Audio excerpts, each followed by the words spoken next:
Hi, everyone. Welcome to the Global Thought Leaders TV. My name is NIM Stant, and today I'm right here with this beautiful book and an award-winning author, special guest, Gary Rivera, with this book, The Reluctant Bully, a smoochy family story.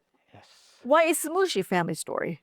Gary, welcome to the show. Well, thank you. I'm excited to be here. In my long life, I have a habit of giving nicknames to people. Just I know them very well.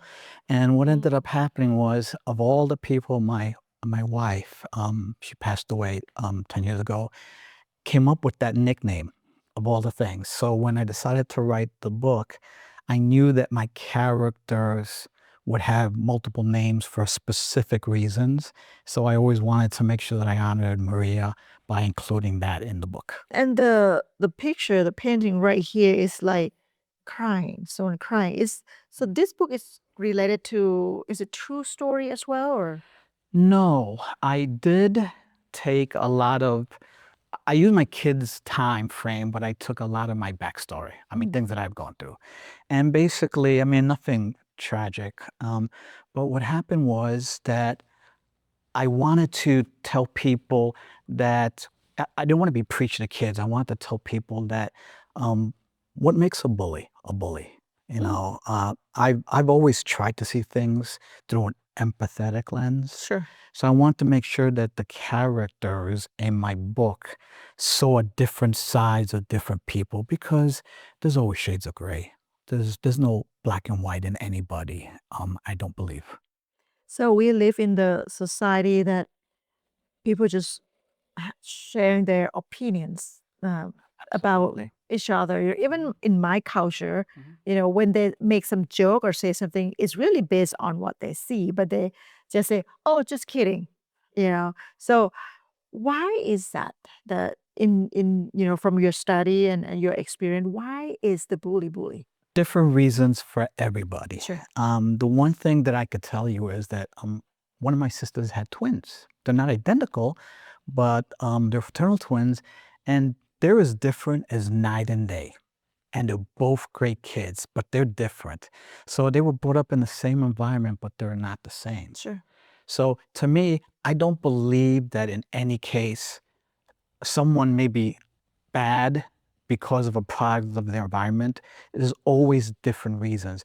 And in this case, Smoochie, who's the protagonist of my story, she's going to find out exactly what happens to bullies that she has dealt with in the book. So who is the target audience for this book? Well, when I wrote my first book, which is the first book of this trilogy, The Lunch Money Treasure, my intent was to write a book that parents could read to their kids. I actually used to read stories to my kids before I took them to school. The second book is a little more mature. It's still for middle grade to high school. But the fascinating thing is, friends and strangers who have read this book who are adults love it because they find nostalgia in it. It's not written back in current times. It's written back 20 years, and in some cases 15 years. So what happens is they're like, wow, man, I remember a time when there were no cell phones. My teachers wrote on a whiteboard or blackboard, and that's why that happened. So you said that you have, this is the second part. This is the second one. Second What's the first book? The first book is called The Lunch Money Treasure. All three of the trilogy will deal with basically bullying, shades of bullying, and young love. Those are the main two things. This one specifically hits the darker side of that. But when I wrote the first book, it was just a standalone story. And the reason, I've been writing everything from poetry to Wow. instruction manuals throughout my life. So even though I didn't ever write a book yet, Are you a full-time writer? well, I'm retired. Due to fortunate and unfortunate circumstances, I was able to retire early. I ended up becoming a full-time caretaker for my mom, who passed away last year.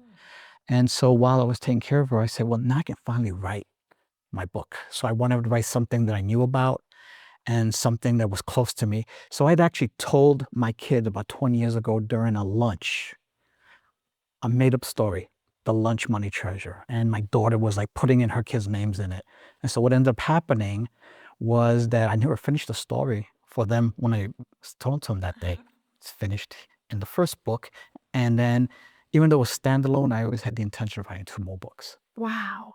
And then you have your third book coming up soon. Yes, I actually finished writing it a couple of days ago. Congratulations. Well, thank you. It's in draft phase now. And what I will do is have it published a lot quicker than the first 2 books. Yes. And that will be called Cupid's Conundrum.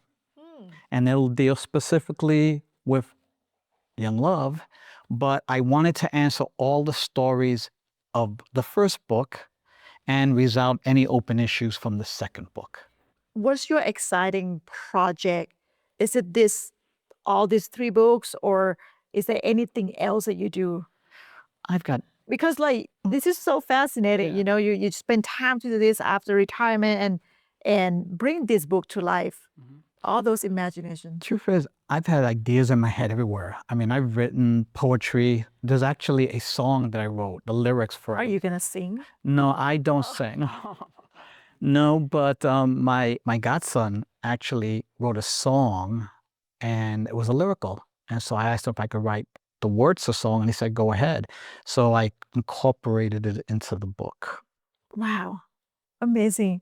So how can our reader find all the first and the second one, this one? Oh, yes. Well, you can always contact me through GaryRiveraAuthor.com. My publisher is Outskirts Press. You can reach it through them. And thanks to my publisher, it's also available online through all various publishers, everybody from Amazon through Walmart's online. Wow. So get the book out, write more book. Thank The you. third book is coming out soon. So everyone check out this amazing book, The Reluctant Bully from Gary Rivera. Thank you so much, Gary, for being here. Thank you. It's been a pleasure.